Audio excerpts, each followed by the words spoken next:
Oh dear. Everybody. Yay!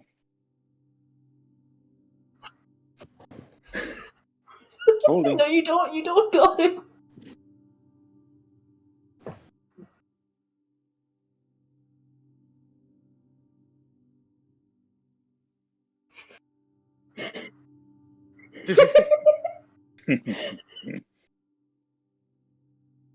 Notebook.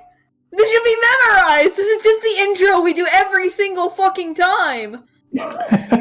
We've been doing this for almost 2 years.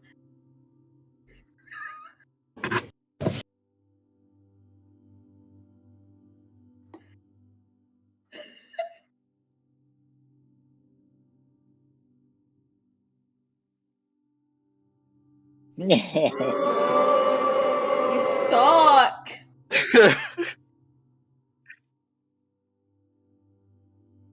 And what are those terms and conditions? We all just banded together like a bunch of idiots. You didn't even.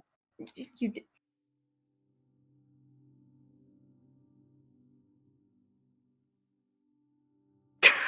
He is malfunctioning.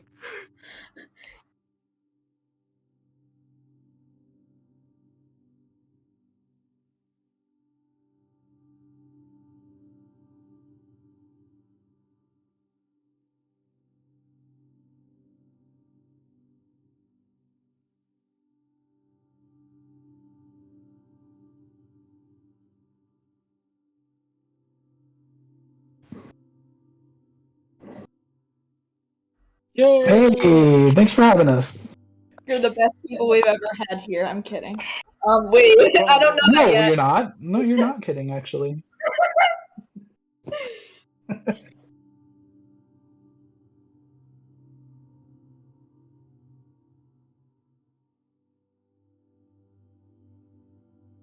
Indie Zone. You're welcome.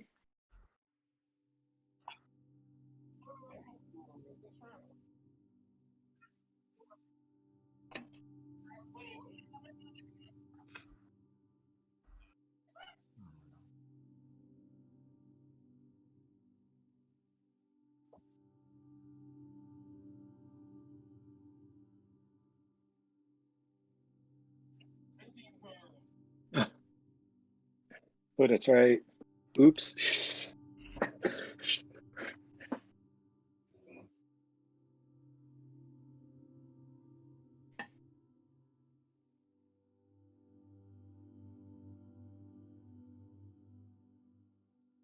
Oh, that's right. Yeah.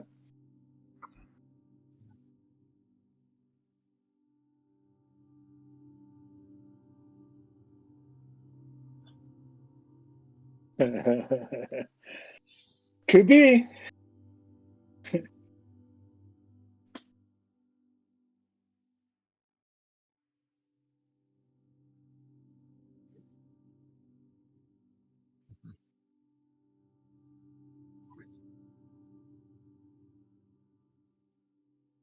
Oh.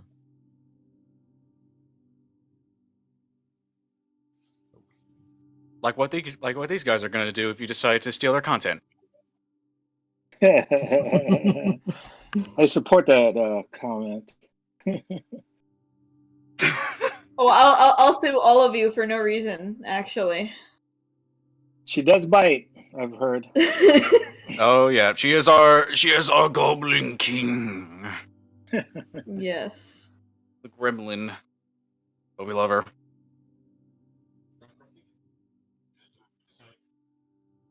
What'd you do? I forgot to turn on my I'm own Alberto. microphone. Oh my lordy Lou! Okay. God. Oh my god, no. Shush. So Oh. let me start that over. Up.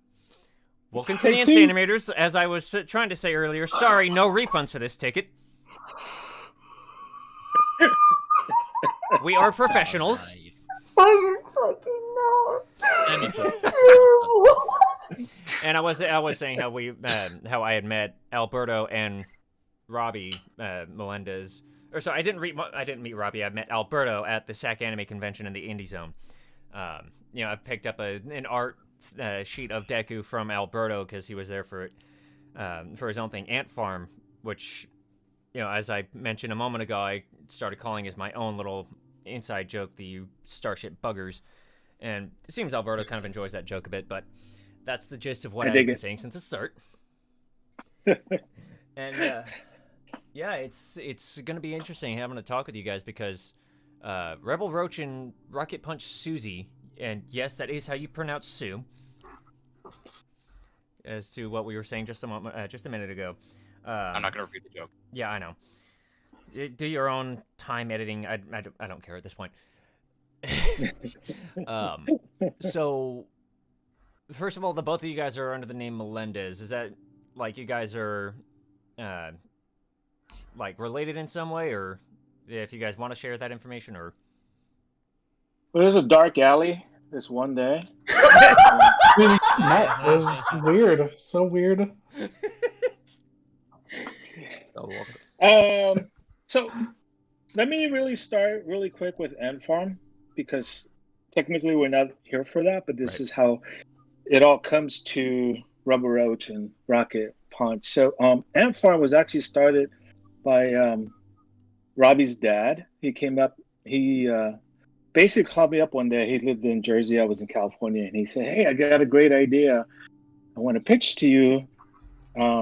He was watching a documentary on PBS about ants and how the whole social culture of it and how they would invade one another and they're kind of human-like. And he was like, "Can you do something with this?" So this was back in like 94, 96.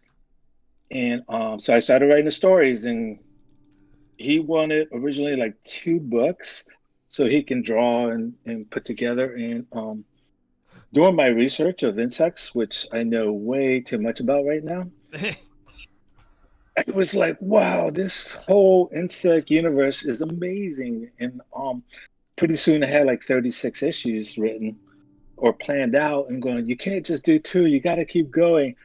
And, life happens, things get in the way. We tried to pitch the book back in the late 90s.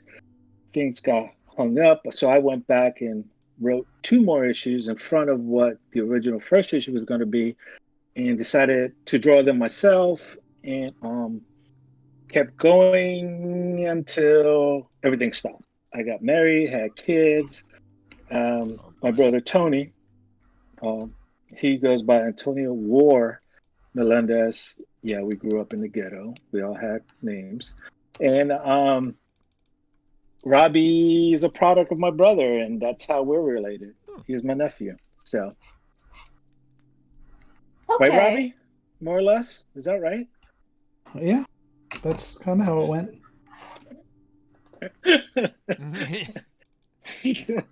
So then, over the years, we basically kept in touch because you're living in Columbus right now, right? Yeah, just outside of Columbus, Ohio, in a little town called Pickerington.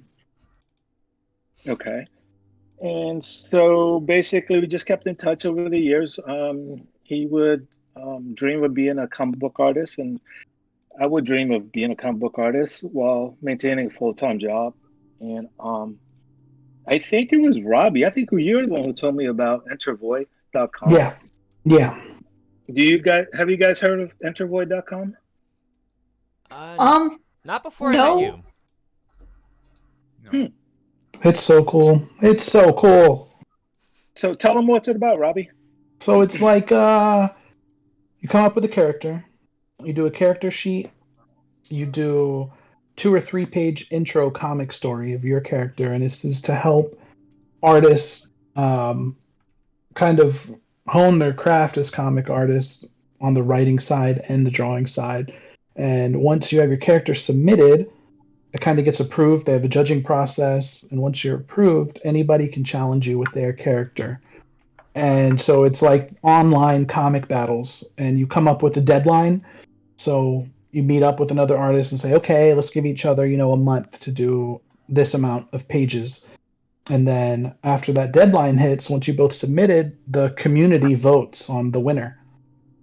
And then on the back end of the site, there's like trophies and like accomplishments you can sort of unlock in your profile. It's really cool. It's really fun. And a lot of people working for like, big companies have actually gotten their start on Void. People have done stuff for Marvel, DC, Dark Horse, like all the big boys. That sounds really cool. Is there a particular basically. link that people can go to?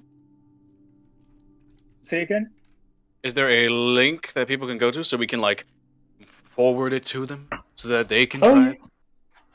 Yeah, it's- entervoid.com. Enter. Well, you heard it here, folks. You want to get your character out there? You want to improve your comic skills? That's the place. That's the place. Enter Void. So Robbie told me about it, and then I started, I don't know, 2007, 2008, something like that. And I think my first character was Roach. Actually, it was. And basically got my ass kicked. It was awesome. Didn't realize that, even though they give you a month or however many weeks, you tend to overthink the process. At least I did, and I didn't default, but I did not manage to finish all the pages I wanted to, so I lost my first battle, which was a good learning curve as far as deadlines and how to manage your process. So, yeah. All right. So, sorry. So then, I think it was December of 2020. Yeah, right 'cause before we're- COVID. Right before COVID. No, it was actually during COVID. So I retired from bus driving in November, and I was getting myself together, getting my new place, and I reached out to Robbie, said, "Hey, now I can do this comic book thing full time." So Robbie had a character already on Enter Void, and I'm like, let's just do a battle together to get our skills, dust them off a little bit, get the cobwebs off. And he was like, sure. So we kind of agreed on it, talked it out a little bit, and decided so with Enter Void, you can choose to do, like, let's say I can choose to do my own little story with Robbie's character, and he can do his own little story over there. Or we can collaborate in a way. And we decided, hey, why don't I just write the first half and then you write the second half and see how it comes out. And that's where we went. Right, Rob? Yeah.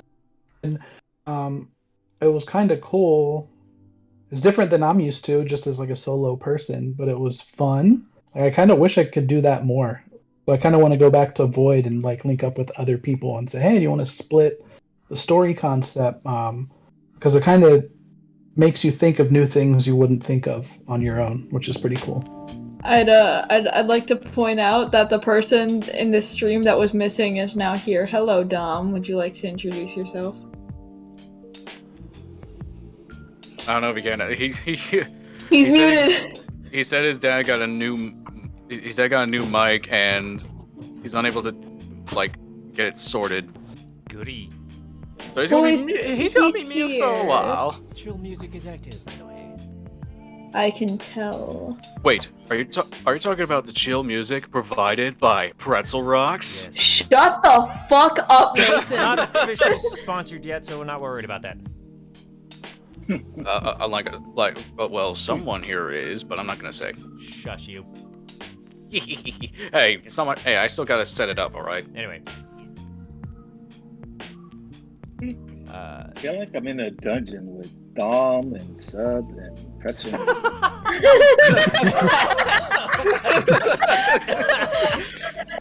Oh my god. Oh. Why did that catch me so off guard?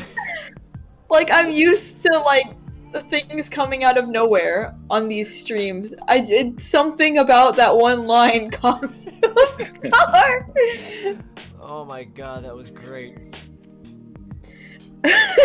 Anyway. So wait. Anyway. Oh wow! So this whole time, people were just looking at a blank screen with our characters just blabbing on. I've got it. Don't worry. Oh, Smee, do you hear this? Smee, do you hear this? He wasn't viewing our draw pile. It's about to be viewed. Your work hasn't been gone to waste. Hey, Robbie, you feeling the love in this room or what? Oh, heck yeah. Oh, it's tough love, you know. Oh, that's Like, the. Oh, Okay, so that's the we're first back. thing I plug in a straw pile on. Me What do you sitting see? there, just muttering to herself, "Ark, you fucking ass." That's the first thing I see in Yeah. this. Yeah. Dom died. Oh, goody. Anyway, so. Well, I doodled that after you realized you didn't have your fucking microphone on for like the entire time. Okay, the entire first 5 minutes. Give me a break. The entire first 5 minutes. Shut up. I love bullying my like, friend. as is natural with the stream runner / spiritual leader of the group, it is important for us as a cast to always make it hard for him to like feel like he's doing a good job. No, this is what you're witnessing is just the natural rivalry between Rivalry. You suck. between the Zoomers and what everybody keeps calling a boomer, even though I am a millennial. I'm a millennial too. The flip you mean? Then why am I the one that's being called the boomer? Because I didn't Because earn that you're title old. until I reached 25, which was 2 years ago. But that's because you're old, Ark. You're. I mean, You're true. Out of the whole cast, you are the oldest out of all of us. Technically, now I am old because I just turned 30 this, no, not this last Sunday, but the Sunday before. Oh boy. You didn't tell me! Ah! Okay, so Yep. before we start blowing out the eardrums of our guests, Who are older than all you guys, by the way. Wait. You are. Gee, I could tell by the pics you had of yourself showing off your comic book pages. Oh. oh, Yes, I saw your Kickstarter. Aw. Which you all should go visit, by the way. I mean, y'all went way past your goal, right? Oh yeah. Yeah, actually, we go back to the comic book real quick. So we did the inner void thing, and I went into a coma for 10 days, 25 days total in the hospital, and then got out. And then as I'm trying to recover and get my brain to work again with my hands and my art, all the meantime, Robbie's like, don't die, please. We got a battle to finish. We got the battle up in August, and it's a point system. So I got like 350 points, and Robbie, you got 358, I believe. Yeah, I don't remember what it was, and it was very close. It was very back and forth until the end. It was a really tight battle, and that kind of just showed me that the story that we kind of came up with, and it was kind of light and really quick and superficial because we wanted to get something done, that it was cohesive enough to keep our scores so tight, and even with the different art styles. So, which by the so way, then I told Smeeb, what we have on my stream right now, Smeeb, is Robbie's art style. I love. Why are your art is so good? What the... Okay. And I think I went from like page 1 straight to page 9, but you started differently, Robbie, right? I jumped around it took me so long. Because I'd never really drawn like a comic before, and especially not digitally. Like I've drawn comic pages like the old school way, but I'd only had my iPad for like barely a year at that point. So I was also learning how to use Procreate and like just getting used to digital, and just figuring out how to cheat buildings by just drawing big shapes, which is awesome, instead of drawing every single line, and like duplicating windows. That's also a fun cheat. But yeah, I was hopping around pages because I would just redraw so many times because it wasn't looking the way I wanted it to in my head, or the way I thought was cool when I thumbnailed it. When I started really drawing it, I was like, oh, this composition is actually buttholes. So fix it. And I'm even looking at it now. Normally I hate my stuff. Normally I hate my stuff when I look back at it, but this I look back at it and I'm like, ooh, not buttholes. It looks quite nice. So yeah, and then my whole thing was, how do I get that last page that matches Robbie's first page of his part? And I think it worked out really well the way we timed it and got it together. And obviously Robbie did his own dialogue, I did mine because his dialogue is way better. And his colors are freaking amazing. That's another mad respect for Robbie on that. So once the project was done, it was about a week after I had lost, and then I had gotten out of my grief-stricken, pathetic self. I'm just kidding. I just said, "Hey, Robbie, this is so good. Why don't I make a comic book out of it?" And he was like, "Okay." So I did. Put together a cover. The rest of the interior pages, filled them up, and just sent off to the printers and said, whatever happens, happens. And that's pretty much how this got to be a physical thing instead of a digital thing. So, and then, so I premiered it at Stockton Con in September of 2021. We'll get back to my coma in a minute because you can tell by my brain sometimes it overrides. The wiring just gets fired up. That's after doing that con and the reception of it, and always in the back of my mind for years and years and years, I've always wanted to do a Kickstarter, but never had the right project or felt good enough to do it. And I just decided, why not try this? It's already done, it's printed. Well, we're going to put out a different version for Kickstarter, but let's get it out there and test the waters and see what happens. I mean, what is this whole Kickstarter thing, and why are like people like Keanu Reeves getting on board and making $2 million or some damn comic book sort of thing? Well, I mean, first of all, it's Keanu Reeves. Yeah. You can't go wrong with that man. I know. I looked in the mirror. I'm like, I don't know, 98% away from being a Keanu Reeves, but still, I have a 2% chance of getting there.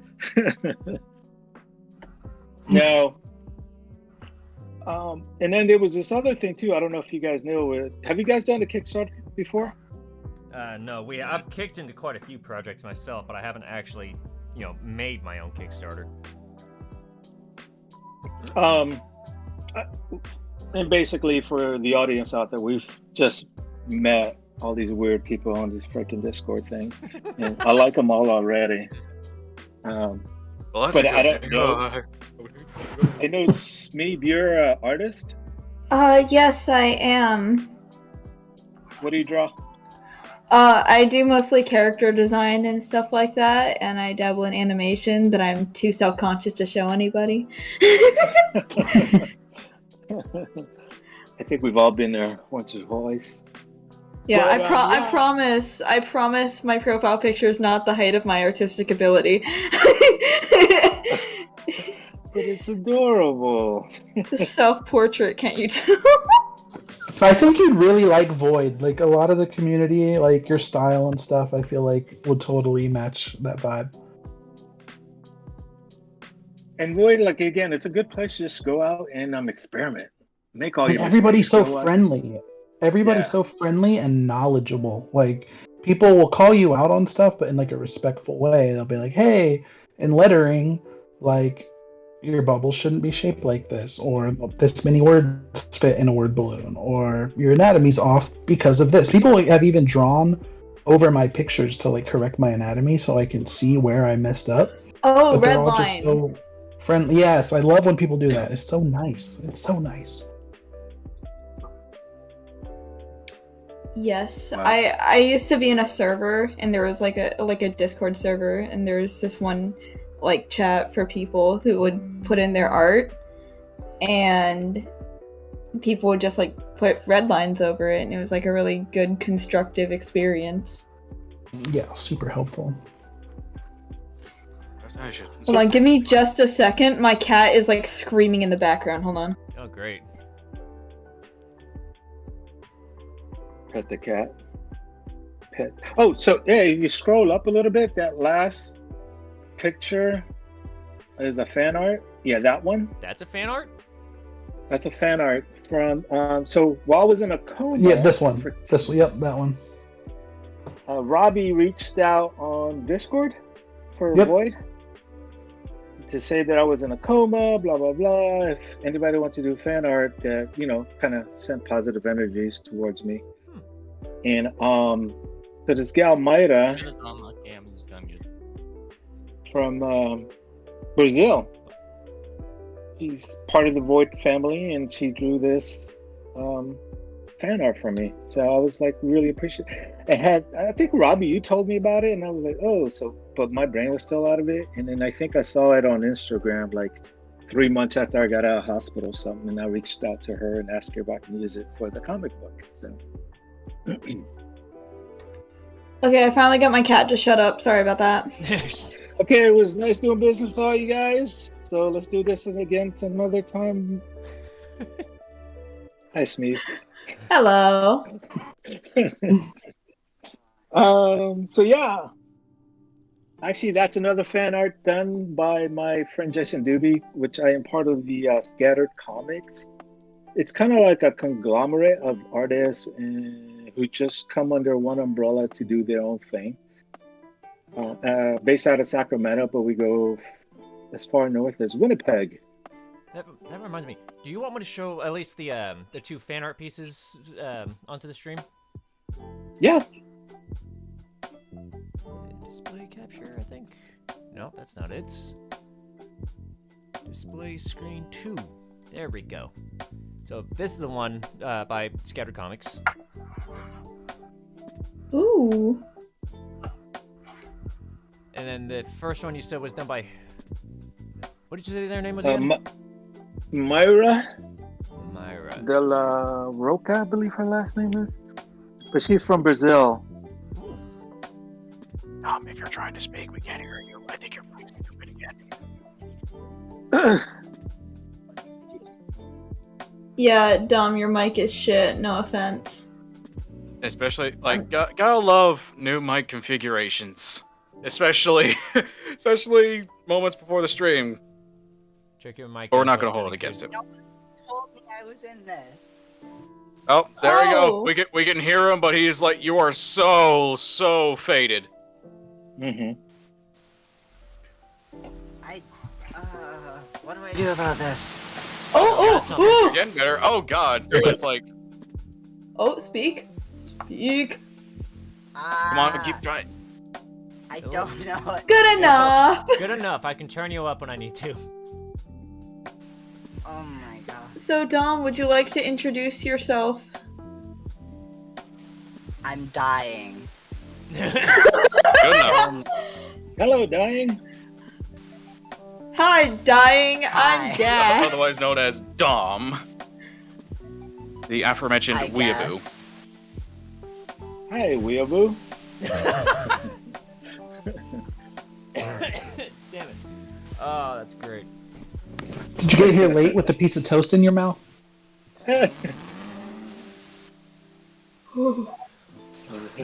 Peanut butter. Safe words. Safe words, people. Love this. I fucking love this. Oh, this is great. Where were we? I don't even know. Something about fan art. Yeah, we were just Oh, playing yeah. a couple of the fan art pieces that were in the issue 0. Yeah, they're in the issue 0 comic. I'm not sure. Is that something you guys have out? Was that like a teaser in the Kickstarter or something, or is that a part of the Kickstarter? So, the comic, like issue 0, I had it actually at Tech Anime, selling it there. So for the Kickstarter, and this was something that Robbie and I were talking about. I don't know if you guys heard about blockchain. The technology? Yeah. Yeah, I know about it. There's a lot of stuff I And never apparently heard about. Kickstarter's talking about going blockchaining. So Robbie and I were deciding whether to go to Kickstarter at all, because a lot of comic book artists are poo-pooing the whole idea and getting off Kickstarter. I think the it sounds to me like the concern is about potentially go into things like crypto and NFTs because that's largely the technology that those things rely on. Right. So it sounds to me like they're afraid it's a precursor to them jumping over to that kind of thing. Mm-hmm. So we decided, hey, we better get on now while we're, the waters are still chilled. Mm-hmm. And that's when we started doing the Kickstarter, and we plan. Do you want to talk more about it, Robbie, or? Yeah. So the Adventures of Rebel Roach and Rocket Punch Siouxsie. The idea was they continue on Enter Void as like their own characters. That's where they live, and it's our property or whatever. But also at the same time, I took Siouxsie, the design, and inserted her into this other script I've been working on. That's way different from kind of her personality and the way her origin story unfolds on Void. And I submitted this script for the first issue. I wanted to do a 6-issue miniseries just to force myself to kind of think small and just get something done. And one of the deadlines I set for myself was the Negative Space Comics Fall 2021 script contest. And I won somehow. I don't know how, because First place, baby! First place, and the people that submitted to this thing were like guys that have been writing comics for like years. And this is like, I've been writing my own stuff like personally that I never did anything with or showed anybody. This was the first time I like sent a script out into the world. I've been freelancing for about 2 years now for a guy, helping him. He has a toy manufacturer and he has some IPs, and I've been helping him come up with like story synopsis and production packets to pitch concepts to producers and stuff. And I wrote a spec script for a potential Netflix series, and that's kind of what gave me the confidence. I'm okay, if I can write for other people and they're paying me for it, I feel like maybe I'm good enough to start like writing for myself. So there's a bigger plan with Siouxsie and kind of her world and story, but I also still want to keep her as a Void character, the way she is on Void. Just from time to time, I can go do battles or do little short stories with her, kind of keep my skills up. And so with this whole Kickstarter thing, for me personally, it's an experiment. I want to see what we can do right, what we can do wrong, what we can learn, what we can take away for a future Kickstarter campaigns, either together or separate. Because right now, as an indie bookmaker, not a lot of money, and trying to get your book into comic book stores, it's a lot of work. Some people poo-poo on Kickstarter as a beggar's journey. You're begging for people to give you money, but it's not true. It's almost the same as Marvel paying marketing skills to get your eyeballs on their books so you can buy their books. Kickstarter is kind of the same way. It's just a central location where people can buy comic books and support artists, family members mostly, but it's awesome. And for Kickstarter, we're going to add 4 extra pages. Actually, yeah, I think 4 or 5. 6. Something. Anyway, we're going to add extra pages. We're going to do our original intro stories that we use to get into Enter Void, and also any concept art that we might want to add. We haven't decided yet. But also I decided, why am I holding on to my original art? So I did everything on Bristol board, ink, pencils, the traditional way. And so you can get those there also. I just want to get rid of them. Actually at SAC Anime, Andrew, I don't know if you remember the gal that was next to me. I think her name was Tabitha. I vaguely remember this. She had a lot of original little arts, and then she came to my table and said, "Are you selling those?" Because I was showing the original arts. Mm-hmm. And I was like, no, kind of, apprehensive. She's like, "Why not? What are you going to do with them?" Mm-hmm. I'm like, "Yeah, you're right. I should," because people do like to hold on to other people's art, and mm-hmm. especially people they follow and like. So that's the big thing with the Kickstarter. Also, we also decided that, man, we've never done one before. We have no idea who's going to want to buy our comic or get our comic. So we started at a low angle. We were originally going to do 500, but we pumped it up a little bit to 700 for our goal because the shipping costs are getting outrageous. Paper costs, it's going through the roof. So we didn't know what's going to be in a month time. And yeah, when we're putting all this together, it took about a month, right, Robbie? A month and a half of talking. And then right when we were going to launch was on the anniversary of me going or driving myself to the hospital before I went into a coma. Long story short, too, I was wondering where my truck went after I got out of coma and if I had any clothes when I walked in the hospital. I had to ask. Was I naked? And then the whole with the Ukraine thing broke out on the day or 4 days before we launched our Kickstarter. So we had no idea how anything was going to go, but kept our fingers crossed, and here we are. We are almost 300% funded, which is awesome.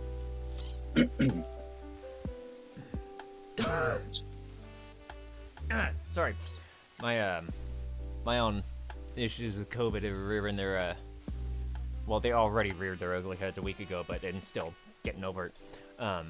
It's nobody expected lingering cold. Yeah, nobody expected the whole Ukraine thing to happen, so I'm just kind of like, I already knew timber costs were going up like insane, and I went and got a shitload of wood to build these acoustic panels that I've been building like shortly after the pandemic hit, and that was before the prices got really insane. So, I got lucky on that, but I can only imagine what the costs are going to look like for actual paper, especially like higher quality paper too.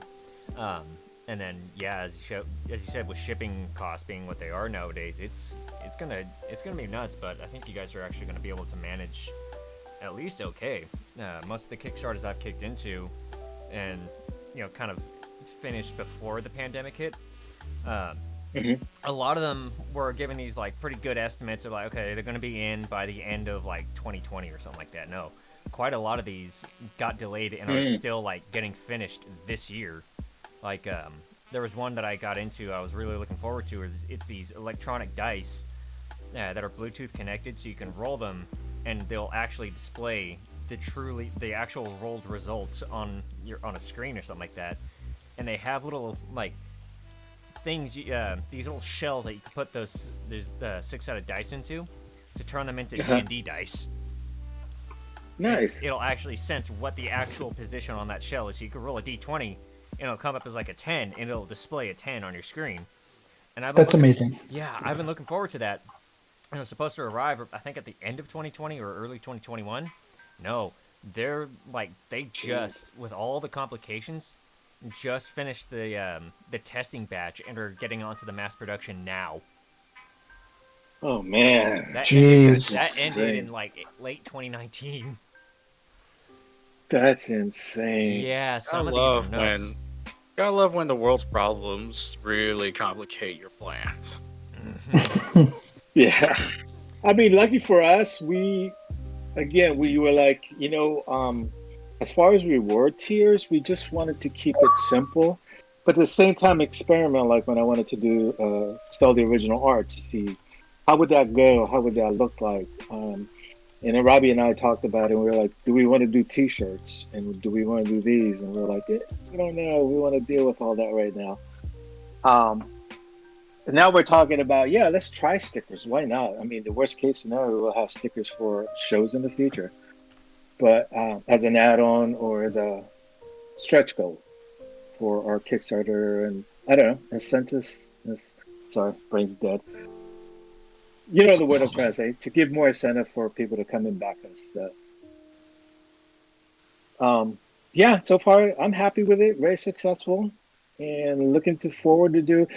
So right now my personal goal is to focus on Ant Farm, and I'm gonna be submitting to like 6 different companies this week: Antarctic Press, Image, Dark Horse, mostly all the independents that'll allow me to keep my rights. And then just focus on that. And if that doesn't work out with the companies, well, Kickstarter or Indiegogo, here I come. Well, yeah, that's usually the thing about like submitting this stuff to companies. Like, obviously, when you offer it to them, you're just saying, "Hey, I want you to help fund this project of mine." But it's like you're also kind of in that gray area of like, are you going to be able to keep your stuff, or are they going to own full rights to it? You got to make sure that it falls within your favor other than theirs. Yeah, exactly, and that's why I'm only offering to those companies that allow me to keep my rights. Because I've heard the horror stories of just even if you, like, let's say, go to a publishing company, we'll call them X, Y, and Z. If X, Y, and Z, you sign that contract with them, and then it's an exclusive, they hold digital rights or part, even if they have a part in each aspect of the game, once you decide to take your comic somewhere else, you're not going to be able to because of those little minute details that you thought were harmless at the time, and then they'll come back to bite you. So that's what makes me always afraid of going to publishers with the idea of the book that I had since I was in freaking middle school. Is just the idea that, never mind them accepting it to begin with, it's a matter of like, what is gonna happen to this like beautiful baby that I've been working on for so long, and it just like it goes somewhere I really don't want it to go. Yes. There's a really good book. It's called Words for Pictures by Brian Michael Bendis. He's written like so much like superhero type stuff for Marvel and DC. But there's a chapter in the book written by his wife. And I forget what her actual like career is, but her background is in like she knows a lot about contracts and stuff. So she helped him navigate all of his contracts when he was coming up in the comic industry, to the point where people were like, "Hey, can your wife help me with my contract?" So she put a whole chapter into like how to manage your like intellectual property as someone going in the comic book industry, and it is so helpful. It's like one of those things I just have like bookmarked, and just if I'm ever looking somewhere, like wonder if I'm like, oh, what if I wanted to do this with this? I'll like flip open that book. I highly recommend checking it out. All right.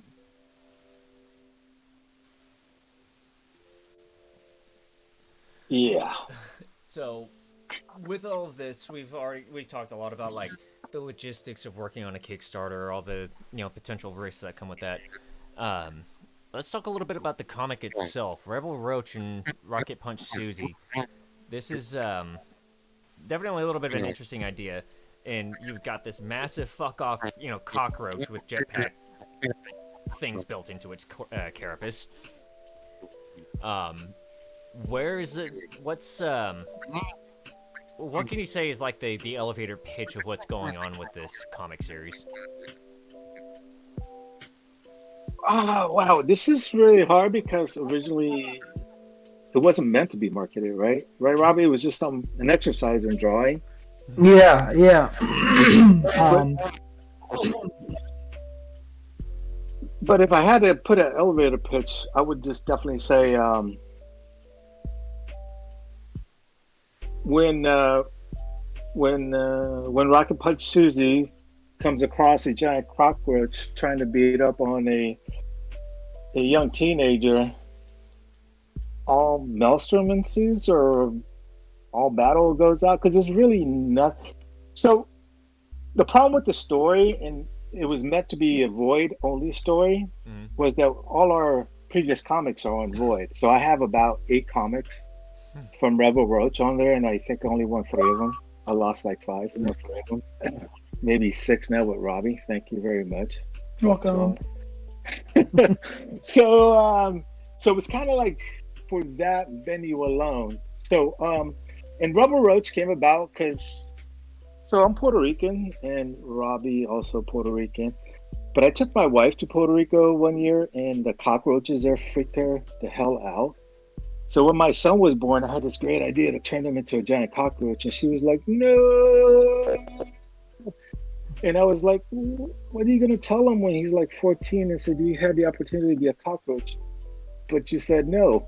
She's like, "Fine." So I came up with this concept of this delinquent kid that turns into this giant battle roach because he basically went to a place he wasn't supposed to, and then got the chemicals injected. And it was my way of doing a mecha style story where it's going to be set in San Francisco, and basically a lot of destroying buildings and just killing people and each other. Sort of thing. And then Robbie, you came up with Siouxsie as. Yeah, she was just a Void character. The concept was Void is like zany, like just weird. All these characters are very non-typical. It's not your average like superhero stuff. And a lot of them take place in the fictional Void City. So, like somebody's character is the mayor of Void City. There's a character who is a cop for Void City. So I, in my head, was just imagining like a bike messenger girl in Void City, and it's this futuristic, cyberpunky, weird place. And what if she's just as sick of being like a run-of-the-mill bike messenger? Like she wants to be hovering in the sky lanes, but she doesn't have a bike that can get off the ground. So she wants a jetpack. So she orders a jetpack off the internet. And when it shows up, it's not a jetpack. It's a freaking big metal robot glove. So she goes on a quest for revenge to find out who the hell sent her this glove. And she just wants either a refund or a jetpack. And she's going to get one or the other. And then, that's kind of where the story starts. And she runs into Rebel Roach. Funny thing, as I was working on the thumbnail for it, like literally the playlist I was going with was like 80s synthwave, like synthwave and like dark cyberpunk. Yeah, that's what I listened to when I was drawing. So, well, there you go, people. Music inspires. Yeah, definitely does. Music inspires. Music sets the mood. Yes, it does. Context. This podcast keeps going back to the basement. I don't get it.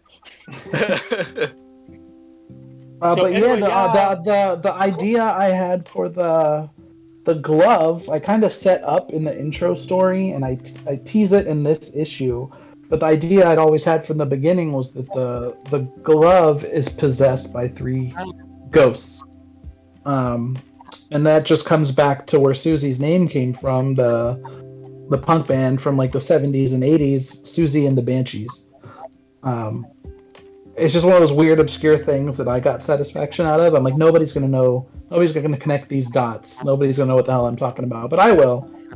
And that's all that matters, because I made it for me. Cool. I didn't know that. Funny. So there we are. Whether we do another one, we don't know. I hope so. Hopefully there's no end of the world scenarios coming up in the near future. We'll make it from our bunkers. Yeah. The future is unpredictable. Also, when it comes to synthwave, actually, a good artist I could think about for like some more synthwave inspiration would probably be Timecop 1983. Ever heard of them? Yeah. Oh man, no, great artist, I will say. Like honestly, like I'm glad that there's like more modern artists out there that are kind of contributing to like the '80s factor. Because really, what area? It's so forgotten. It's so lost. Like synthwave is like the most vintage yet most untouched genre that a lot of people need to really look at. I mean, hell, there's like literally a game called Retrowave where you're just driving in like an '80s style car at like down a road. It could even be like an 80s space road, and you'll be listening to like a lot of these retro, fresh 80s beats that people made. Yeah, I've been curating on Spotify. I'm super into music, but I have a synthwave playlist I've been curating for going on 7 years now. And it's funny thinking like 7 years ago, I would just say the word synthwave and people had no clue what I was talking about. Now, like I'm hearing it in pop music. I hear it. My local comic shop, every time I go, every week, they have like a super dope synthwave playlist going on. Like all hours when they're open. It's like such a thing, but not a thing. Like it's in the mainstream zeitgeist or whatever, but it's kind of low key. Are like local comic book joints like safe haven for nerds and geeks such as us? Yeah. Absolutely. You know what's the worst thing ever? Where I live, there's not a single comic shop within a 50-mile radius. You need to move out right away. Like there's like fine modern art shops, but there's not. Oh wow, like geez, something my mom would legitimately be happy about. Not me. I just want my GameStop back. I remember growing up a lot on a lot of 80s music because my dad grew up in the 80s. He was a teenager in the 80s, I should say. And he basically raised me into this mindset of like the 80s was almost the golden age of music. And you know, I've gotten into some really freaking cool music in the meantime. Like I remember when I was in middle school, this was like early 2000s.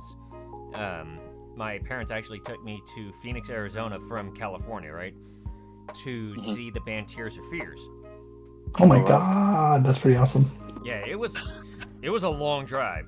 It was like I still remember on the way back from the show, because it was like I think it was like a 13-14 hour drive. Well, on the way home, we make this stop at a rest stop somewhere, and the moment the car didn't even completely stop before I jumped out of the car, ran into the nearest bathroom door, and got into one of the stalls to use to do my business. And I get out, and this woman walks by, and I go, wait. I step out, I turn around and look at the door, and I ran as like I think it was like a 11 or 12-year-old right into the women's bathroom. I was in full emergency mode. And but up to that point, the trip was long, but the show itself was amazing. Because I don't remember the exact venue, but it had this rotating, like, revolving stage, right? And the music, hearing them live was just great. And then I hear them playing on Colbert, last week, and I'm like, these guys still sound amazing live. And That's awesome. I did not know this, but they apparently just came out with a new album. Weird. I didn't know that. Yeah, so I'm gonna be checking that out. Another artist to really take a look at, like, although their like music, as I say, a little bit more intense than your standard 80s synthwave, I still give them I would still give them the shot, like, called Mega Drive. They also make sort of like not 80s-esque music, but they're a little more hardcore, and actually their music was actually like involved in indie games like Hotline Miami.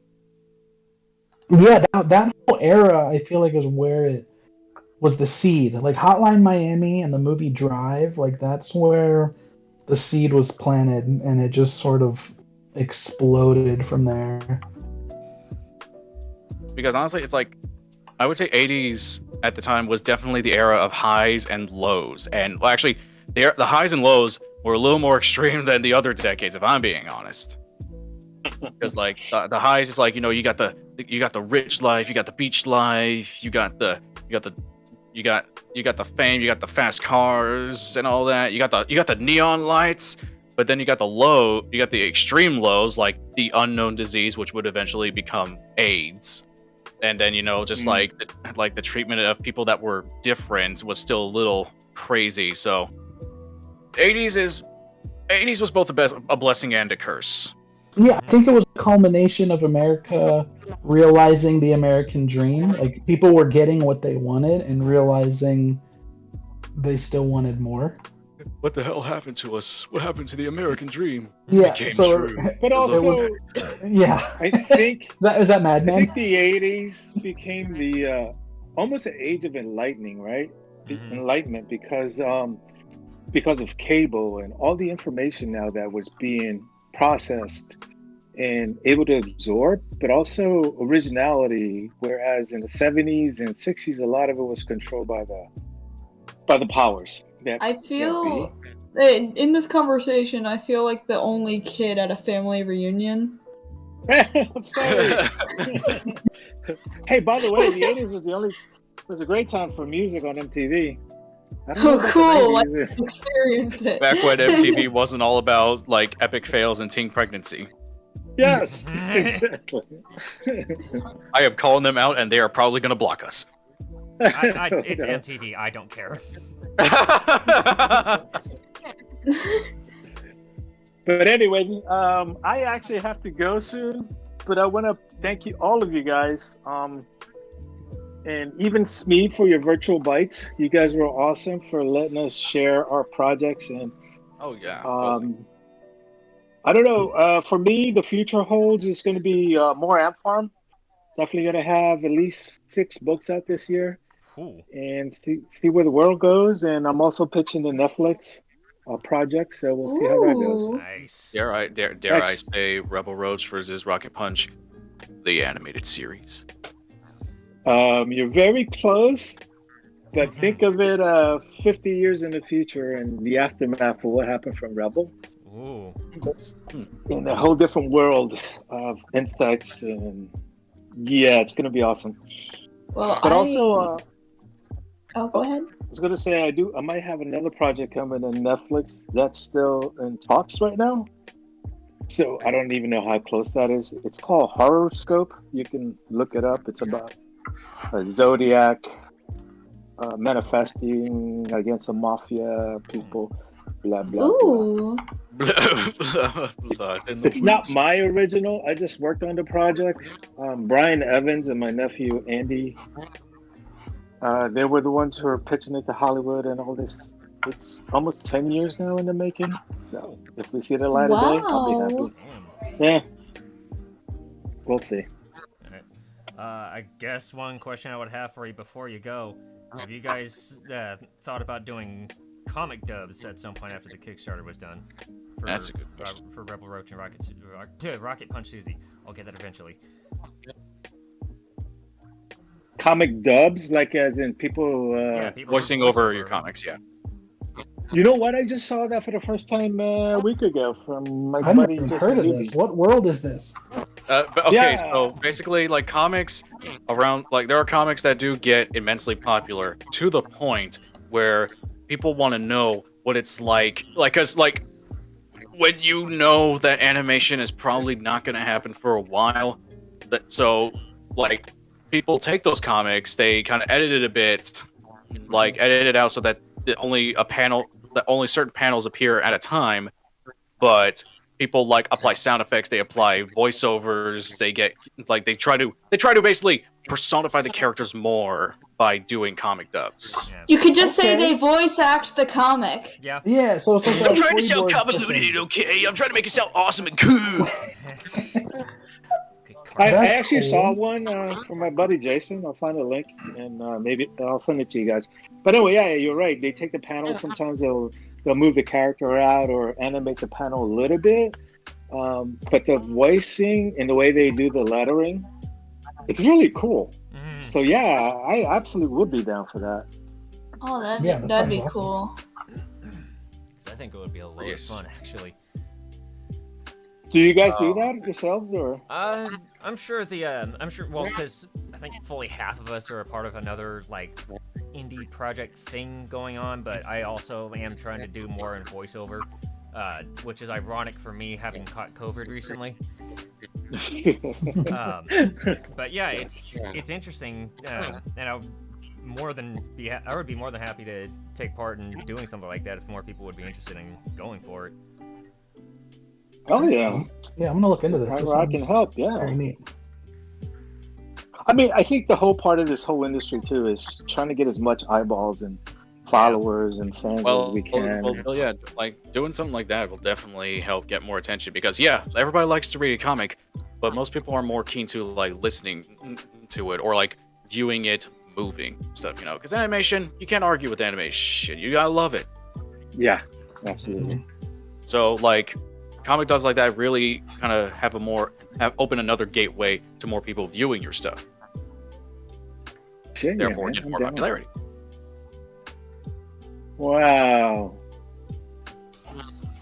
Did my explanation of comic dubs just open your eyes? Yeah, I just went back down to the basement, dude. I'm checking out. The more you know. I get excited. I couldn't hear it, but I know somewhere in there your mind just went boom. Whoa! Well played, sir. Well played. Yes, I am a living, breathing soundboard.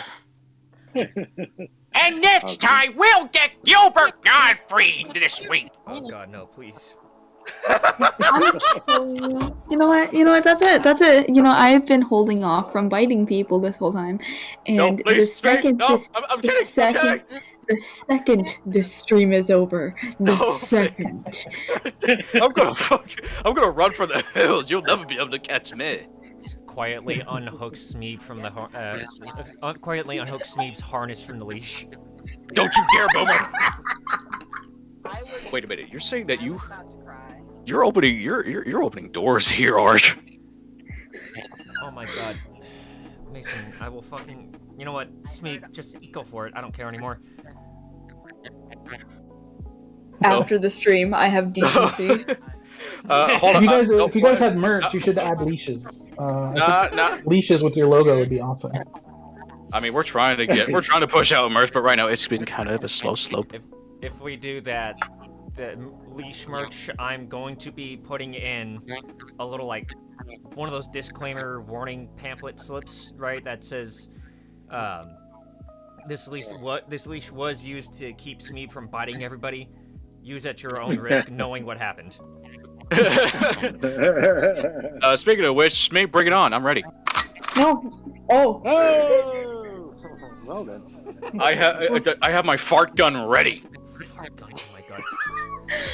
That is Yeah, such a zany cartoon thing to do. Oh, you think I'm joking? I bet you sleep like snore. Me. No, I fucking. Okay, no. Like, you know no, that's just a curious question out of the blue, not relating to the project, not relating to whatever we've been talking about. But have you ever heard yourself snore? Not even recording, just like for a moment when you decide to be all drowsy and sleepy. No. No, I've woken myself up with my own snores before. Yep. Same here. I don't. I'm actually waking up, looked around, going, God, was I snoring? I sleep so quietly. How quietly do you sleep? So quietly. I sleep very quietly. We're dragging this on.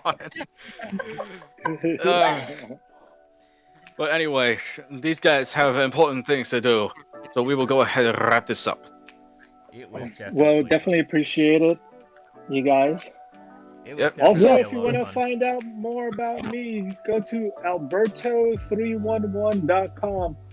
I have all of my information out there, and Robbie and I both do newsletters. If you guys want to subscribe to them, we talk about comics and shit. So, and you can follow me at Rebel Art Warrior on everything. Just Rebel Art Warrior on Instagram, on Twitter. That's me.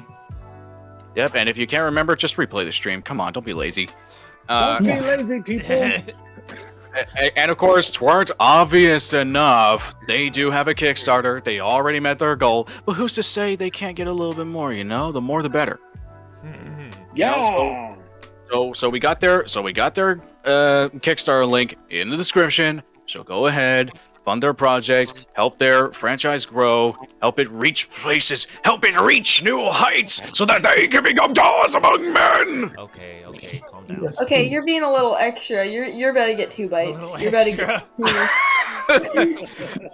2. You're my new squeaky toy. Wait. Where is it? God damn it! I missed it. Don't you dare play a sound effect right now. You're. I hate this. I hate you. I think You asked for it. No. So anyway, and now onto our boring stuff. Follow us on all our socials and join our Discord. Whoopee. Yeah, there's links to it all in the description down below. The guests, all the guest information and all that. Click their links first before you click ours. because ours does include things to our Discord where you can ask questions for our guests in the server. Which, one moment. Which to describe our server in a single sound. Anyway, there is all that in there. Take a look. There's also that one affiliate link we have. Yes, for nerd things, like Dungeons and Dragons and such. If you happen to be the type of nerd that pre-orders board games, sure, we got that too. But that's kind of beside the point. That's just an extra thing if you wanted to help us. As always, we always put the priority with our guests and their projects, so check that out first. Yes, and I swear to God, I will make sure that this channel gets the Pretzel Rock affiliate. All right, we've been using. I'm killing you. No, I'm serious. We've been ever since I proposed the idea, we've been using it. Death. And honestly, I am surprised they haven't looked at our channel and be like, "Hey, yo, you want an affiliate?" We'll talk about that more later. But for now, let's let our guests have their time to get to work on their other priorities. Of course. Thank you guys again so very much for watching. Thanks, guys. Take it easy. And Maddox, I wanna. Thank you for joining. Thank you all for listening. Maddox. Yes, Alberto. I want a high res of that drawing. You did freaking amazing work. Yeah, I mean, it's 1920 by 1080. That's the best I've done. It's like one of those mandatory requirements for a YouTube thumbnail. So I can't get it any bigger. It's great. I feel sad for your girlfriend. Who's to say I won't make another one? Question mark. Yeah, but if you could send us that file, that would be awesome. I want to share that on my socials and tag you. All right, I got it on my socials too, so you can check that out as well. Yeah. But as always, guys, we are the Insanimators. Stay insane, everyone. You all have a good day. Yep. This was a fun stream. Thank you for joining us. Thank you for biting. And you know what? Just in case, I'm just gonna go ahead and send it to you via DM. Okay, appreciate it. All Thank you. right, where is it at? All right. Anyway, Here bye, it be. everybody.